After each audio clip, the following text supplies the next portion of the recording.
দশম শ্রেণীর ছাত্রছাত্রী তোমরা যারা মাধ্যমিক পরীক্ষা দিতে চলেছ তাদের ব্যাকরণ অংশটার বাংলা ব্যাকরণ অংশটার সিলেবাস তো শেষ। এখন তোমরা যদি MCQ are very short answer type কোশ্চেনের জন্য ছোট ছোট প্রশ্ন প্র্যাকটিস করো, তাহলে কিন্তু তোমাদের যেখানে যে ধরনের কনসেপ্টে এখনও সমস্যা আছে সেটা কিন্তু তোমরা ধরতে পারবে আর তোমরা সেই জায়গাটা ক্লিয়ার করে নিতে পারবে।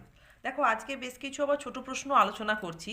1 নম্বরে, বধূরা প্রদীপ তুলে ধরো, বাক্যটিকে কর্মবাচ্যে রূপান্তরিত করতে হবে। বধূদের দ্বারা প্রদীপ তুলে ধরা হোক। তাহলে এখানে কর্মবাচ্যে রূপান্তরিত হওয়ার জন্য দেখো সব ধরনেরই ক্রিয়ার পরিবর্তন, দ্বারা কর্তৃক শব্দের প্রয়োগ, কর্তার সঙ্গে এর বিভক্তির প্রয়োগ এবং কর্ম প্রদীপকে এখানে প্রাধান্য দেওয়া হয়েছে। 2 নম্বর দেখো, সকলের তরে সকলে আমরা। এখানে এই সকলের রেখাঙ্কিত অংশটি কি না, এটিতে কারক হচ্ছে নিমিত্ত কারক হয়েছে। এই তরে অনুসর্গ কিন্তু আমাদের এটা আরও পরিষ্কার করে দিচ্ছে। 3 নম্বর, এতে কহিয়া রাজা যথাবিধি লয়ে গঙ্গোদক অভিষেক করিলা কুমারে। বাক্যটি গঠনগত দিক থেকে এটি কী বাক্য বলো তো? এটি সরল বাক্য। ভালো করে বাক্য, যে কোনো কবিতার লাইন হয়তো দেয়া আছে বলে তোমরা প্রথমে একটু ঘাবড়ে যেতে পারো, কিন্তু ভালো করে পড়লেই দেখতে পাবে কহিয়া রাজা বলে এটা অসমাপিকা ক্রিয়া, যথাবিধি লয়ে নিয়ে এটাও একটি অসমাপিকা ক্রিয়া।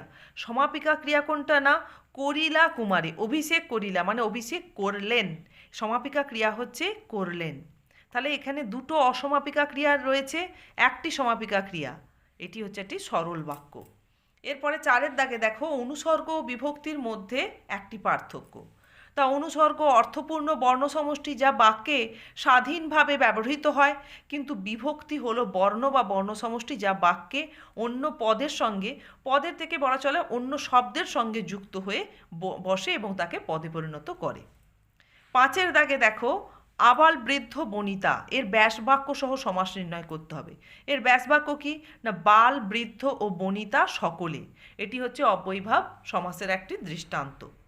6-এর দাগ, ক্রোধ ঘৃণা শোক ইত্যাদি প্রকাশ পায় কোন বাক্যে না, বিস্ময়বোধক বাক্য বা আবেগসূচক বাক্যে। 7-এর দাগ, সন্দেহবাচক এটি একটি হবে, একটি সন্দেহবাচক বাক্যের উদাহরণ, তুমি হয়তো ঘটনাটা জেনেছো।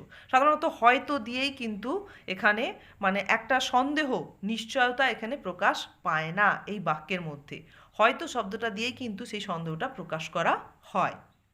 8-এর দাগ দেখো, বা এখানে বোধহয়ও প্রয়োগ করা হয়, হয়তো বোধহয় এই ধরনের শব্দ ব্যবহার করা হয় এই ধরনের বাক্যে। 8-এর দাগে, মেঘে বৃষ্টি হয়, তাহলে মেঘ থেকে বৃষ্টি হয়, এটা হচ্ছে অপাদান কারকে এ বিভক্তি। 9-এর দাগ, জটিল বাক্যের একটি বৈশিষ্ট্য হলো। এখানে এই ধরনের প্রশ্নে কিন্তু তোমাদের কি লিখবো এটা ভাবনাটা মাথায় আসার কথা নয়, কেননা কোনো একটি বাক্যের বৈশিষ্ট্য লিখতে বললে সেই বাক্যের ডেফিনেশনের মধ্যেই কিন্তু তার বৈশিষ্ট্য লুকিয়ে রয়েছে। প্রধান খণ্ডবাক্যের অধীনে এক বা একের বেশি অপ্রধান খণ্ডবাক্য থাকে জটিল বাক্যের মধ্যে। এছাড়াও এখানে সাপেক্ষ শব্দজোড়, যখন তখন যেমন তেমন যিনি তিনি এই ধরনের শব্দজোড়ের ব্যবহার থাকে, সেটা এখানে দিলাম না, এখানে একটি বৈশিষ্ট্য চেয়েছে, তাই একদম ডেফিনেশনের মধ্যেই যে প্রধান অংশটা সেটাকেই তোমরা বৈশিষ্ট্য আকারে এখানে তুলে ধরতে পারো। ঠিক আছে, এই ধরনের ছোট ছোট প্রশ্নের অনুশীলন করতে থাকো, তাহলে দেখবে তোমাদের ব্যাকরণের কোনো কোশ্চেনই আর আটকাবে না।